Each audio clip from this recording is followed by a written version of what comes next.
अस्सलाम वालेकुम and very welcome back to this channel my dear students. आज की इस वीडियो में हम एक्सप्लेन करेंगे स्टॉक वैल्यूएशन के अंदर जीरो ग्रोथ मॉडल को। इनके zero growth model, variable growth model का डिटेल्ड लेक्चर, इनके फॉर्मूलाज मैं आपको ऑलरेडी बता चुका हूँ। फाइनेंशियल मैनेजमेंट की प्लेलिस्ट में जाके आप लेक्चर्स को देख सकते हैं।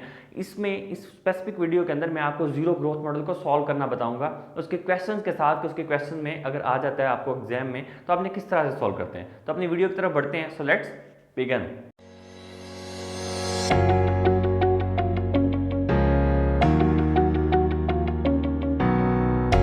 क्वेश्चन नंबर 5 है मेरे पास, आपको भी शो हो रहा होगा। इस क्वेश्चन को डिस्कस करते हैं और सॉल्व करते हैं। जीरो ग्रोथ मॉडल का क्वेश्चन है, Scuto manufacturing is a mature firm in the machine tool component industry. The firm's most recent common stock dividend was $2.40 per share. Recent उसका है 2.40 because of its maturity as well as its stable scale sales and earning. The firm management feels that dividend will remain at the current level for the foreseeable future. वो इतना ही रहेगा, उसकी sales को देखते हुए उसने फैसला किया है मैनेजमेंट में कि 2.40 दे रहे हैं और इतना ही वो मिलेगा। रिक्वायरमेंट्स कौन कौन सी है? नंबर ए रिक्वायरमेंट है, if the required return is 12% what will be the value of Scuto's common stock. उसकी आपने कॉमन स्टॉक की वैल्यू फाइंड आउट करनी है अगर उसका जो है वो जीरो ग्रोथ मॉडल के साथ अगर उसका रेट ऑफ रिटर्न हो 12%। और बी में कहता है कि अगर उसका रेट ऑफ रिटर्न कुछ फैक्टर इस तरह के हैं तो उसका रेट ऑफ रिटर्न जो है वो अगर 20% पे चला जाता है, कॉमन स्टॉक की वैल्यू क्या होगी। ठीक है, 20% के साथ फाइंड आउट करनी। और फिर सी में बताना है, जज करना है on the basis of your finding in part A B impact does the have on value. उसकी वैल्यू पे क्या फर्क पड़ा उसको एक्सप्लेन करना है। सो क्वेश्चन नंबर है हमारे पास 5। क्वेश्चन नंबर 5 से स्टार्ट करेंगे। यहाँ पे हमने इसको मेंशन कर दिया है। अब हम यहाँ पे सबसे पहले देखेंगे कि इसकी ए रिक्वायरमेंट को सॉल्व करेंगे। क्वेश्चन नंबर 5 की, क्वेश्चन नंबर 5 की ए रिक्वायरमेंट आपने जिस तरह से पढ़ी उसमें अब हमने क्या करना है, जीरो ग्रोथ मॉडल। तो जीरो ग्रोथ मॉडल जो है हमारे पास, उसका फॉर्मूला लिखेंगे सबसे पहले।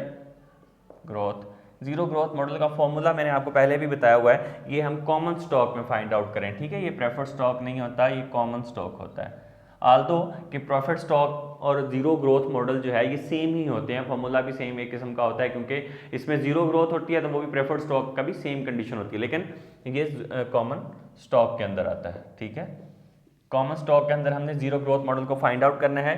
तो यहाँ पे हम लिखेंगे पी नॉट, इसको हम बोलते हैं current value of common stock is equals D one dividend of the next year को बोलते हैं। ठीक है, जो भी डिविडेंड मिल रहा है डिवाइडेड बाय, किस पे डिवाइड कर देंगे, आर लिख लें आप, के डी लिख लें, इसको रिक्वायर्ड रेट ऑफ रिटर्न बोलते हैं। तो ये उसको हमने लिख दिया, ये रिप्रेजेंट हो गया। ए रिक्वायरमेंट सॉल्व करनी है तो यहाँ पे सिंपल आपने कॉमन स्टॉक की वैल्यू D1 आपने लिखना है, जो कि क्वेश्चन के अंदर आपको उसने गिवन दिया है। उसने कहा है कि 2.40 डिवाइड करें रिक्वायर्ड रेट ऑफ रिटर्न कितना वो दे रहे हैं, एक में उसने कहा है 12%। तो अब हम किसके साथ करें, 12% के साथ, तो 0.12 आ जाएगा। जब आप इसको डिवाइड करेंगे तो आपके पास स्टॉक की जो वैल्यू आएगी वो आएगी $20। तो आपने कॉमन स्टॉक की जो वैल्यू है वो फाइंड आउट कर ली $20। अब हम जाते हैं इसकी रिक्वायरमेंट नंबर बी की तरफ। तो यहीं पे सॉल्व कर लेते हैं। रिक्वायरमेंट नंबर बी है इसकी, वो कहता है कि अगर स्टॉक की जो वैल्यू है रिक्वायर्ड रेट ऑफ रिटर्न वो इंक्रीज हो जाता है ड्यू टू सम फैक्टर्स, तो फिर क्या इम्पैक्ट पड़ता है। तो P not is equal 2.40 divided by, वो 12 की बजाय कितनी क्या देता है, वो कहता है कि अगर 12 की बजाय ये 20% पे चली जाए तो क्या स्टॉक पे फर्क पड़ रहा है। तो 0.20 आ जाएगा। डिवाइड करेंगे हम तो आपके पास $12 जनरेट हो गए। तो कॉमन स्टॉक की वैल्यू क्या आएगी 12। कुछ फैक्टर्स की वजह से अभी वो सी के अंदर वो कहता है कि ए और बी की रिक्वायरमेंट को देखते हुए आपने ये बताना है कि आपका क्या इंपैक्ट आएगा इसकी वैल्यू पे, रिक्वायर्ड रेट ऑफ रिटर्न के इंक्रीज होने पे। ठीक है, तो हम जब बताएंगे कि जैसे ही required rate of return increase होगा कुछ फैक्टर्स की वजह से, इंटरेस्ट रेट की वजह से, जैसे required rate of return increase होगा तो जो स्टॉक की जो वैल्यू है वो डिक्रीज हो जाएगी। स्टॉक की वैल्यू क्या हो गई है, डिक्रीज हो गई है, 12% पे आ गई है। और जैसे ही रिक्वायर्ड रेट ऑफ रिटर्न कम था तो ये आपकी स्टॉक की वैल्यूज जो है वो जाती। As perceived risk increases the required rate of return also increases. जिस तरह से रिस्क इंक्रीज होगा रिक्वायर्ड रेट ऑफ रिटर्न भी उस तरह से आपका इंक्रीज हो जाएगा। और हम causing the stock price to fall, और उसका रिजल्ट क्या होगा कि उसकी जो स्टॉक की प्राइस है वो फॉल हो जाएगी। ये हमारा क्वेश्चन नंबर 5 था। अब हम क्वेश्चन नंबर 6 की तरफ मूव करते हैं। क्वेश्चन नंबर 6 को अगर हम डिस्कस करें, उसने कहा common stock value zero growth model के साथ सॉल्व करना है। आप इसको साथ साथ नोट भी कर लें। एक कॉरपोरेशन है, is a well established supplier of the fine precision instruments to orchestras all over the United States में वो डिलीवर करते हैं। The company's class A common stock has paid a dividend of $5 per share per year for the last 15 year से वो $5 जो है वो पे कर रहे हैं। Management expects to continue to pay that amount for the foreseeable future, यही अमाउंट पे होती रहेगी। Sally Talbot purchase $100 shares of Kelsey Class A common 10 years ago at a time when the required rate of return for the stock was 16%. She wants to sell her shares today. The current required rate of return for the stock is 12%. How much capital gain or loss will Sally have on her shares? उसने कुछ एक company के shares को bye किया हुआ था और वो $5 जो है वो हर साल से वो कंटिन्यूसली जो है वो पे करते आ रहे हैं डिविडेंड। तो वो कहता है कि उसने जो है वो पहले जब वो ख़रीदे थे उसने, तो उस वक्त जो रिक्वायर्ड रेट ऑफ रिटर्न उसको पड़ा था वो था उसका 16%। अब वो सेल करना चाहती है तो अब रिक्वायर्ड रेट ऑफ रिटर्न है 12%। उसको गेन हुआ है या लॉस हुआ है, ये आपने बताना है। ये क्वेश्चन की पूरी थ्योरी थी। अभी हम इसको सॉल्व कर लेते हैं, यहीं पे हम सॉल्व कर लेते हैं। इसको हम लिखेंगे क्वेश्चन, ये हमारा क्वेश्चन नंबर है 5, क्वेश्चन नंबर 6, क्वेश्चन नंबर 6 है। और ये किसका है? जीरो ग्रोथ मॉडल का। आपको सम टाइम आपको ये पता ही नहीं चलता है कि ये जीरो ग्रोथ मॉडल करना है, कौन सा मॉडल करना है। तो देखें उसने आपको बता दिया, उसने आपको डिविडेंड बताया और रिक्वायर्ड रेट ऑफ रिटर्न बताया। अगर वो ऊपर नहीं भी कहता कि जीरो ग्रोथ मॉडल है तो आपको पता है कि ग्रोथ हो ही नहीं रही, जो रेट पहले मिल रहा था डिविडेंड वही आज मिल रहा है। तो इसका मतलब क्या हुआ कि ये जीरो ग्रोथ मॉडल है, कॉन्स्टेंट इसकी जो है ग्रोथ है वो हो ही नहीं रही, वही सेम चलती आ रही है। तो सिंपल आपने वही वाला फॉर्मूला यूज़ करना है। कॉमन स्टॉक की current value P not divided is equal same ये वाला D1 dividend of and are. तो यहाँ पे आपके पास आ जाएगा D1 उसने बता दिया कि आपको $5 मिल रहे हैं, $5 डिवाइड करेंगे आर पे 16%, 0.16 आ जाएगा। ठीक है, तो अभी इसको डिवाइड करें तो आपके पास जो है वो रेट आ जाएगा। और दूसरा है जो उसने कहा कि अगर उसका रेट जो है वो अब सेल करना चाह रही है तो रेट कितने पे आ गया? 12 पे। तो अभी यहाँ पे अगर हम देखें P नॉट इज इक्वल, यहाँ पे आपके पास $5 डिवाइडेड बाय 0.12। अब हम इन दोनों को कैलकुलेटर से सॉल्व करके देख लेते हैं और हमारे पास जो है वो इसके रिजल्ट्स आ जाएंगे।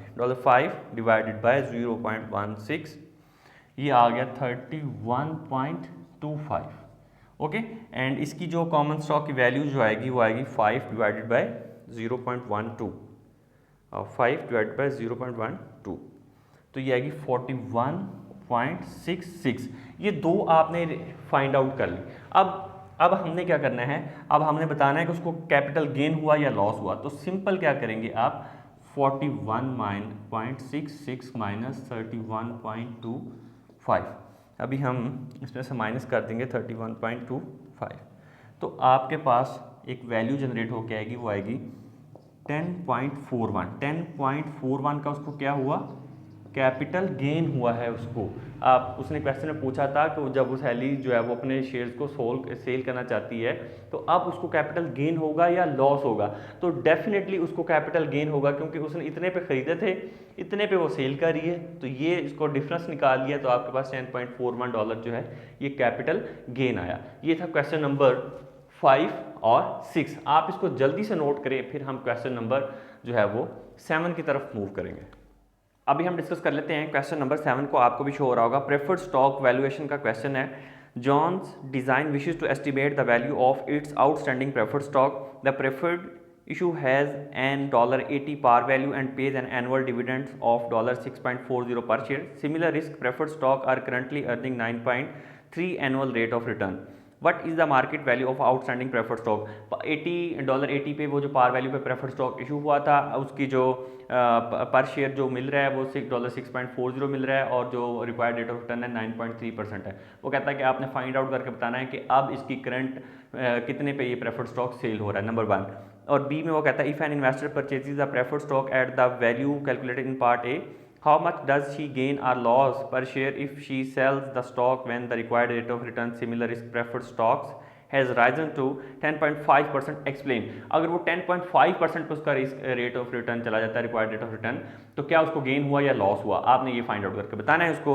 तो सबसे पहले हम क्या करेंगे, यहाँ पे लिखेंगे same as it is. Question number हमारे पास है ये क्वेश्चन नंबर ये है हमारा question number 7। Okay, question number 7 में आपने सबसे पहले तो ये देख लें कि ये सिमिलर है जीरो ग्रोथ मॉडल की तरह ही, उसी तरह से सॉल्व करते हैं। तो यहाँ पे आपके पास क्या आ जाएगा, प्रेफर्ड स्टॉक, ठीक है, डिवाइड इज इक्वल, इसका फॉर्मूला आप लिख सकते हैं सेम इस तरह से लिखते हैं, डिविडेंड आपको मिल रहा है, डिविडेंड पर शेयर लिख सकते हैं, divided by annual dividend required rate of return R लिख लें आप इसको, ठीक है, सेम वही फॉर्मूला बन जाता है। तो आप क्या करेंगे, सबसे पहले उसने आपको कहा है कि अगर उसकी जो वैल्यू है $6.40 है, ठीक है, डिवाइड कर दें आप इसको किस पे, जो उसको मिल रहा है 9.3%, ठीक है, तो 9.3%। अभी मैं यहाँ पे आपको करके बताता हूँ कि यहाँ पे हम उसकी ए रिक्वायरमेंट सॉल्व कर रहे हैं 6.40 के साथ, ये आएगा PS0 इज इक्वल, अभी ये आ जाएगा 0.093।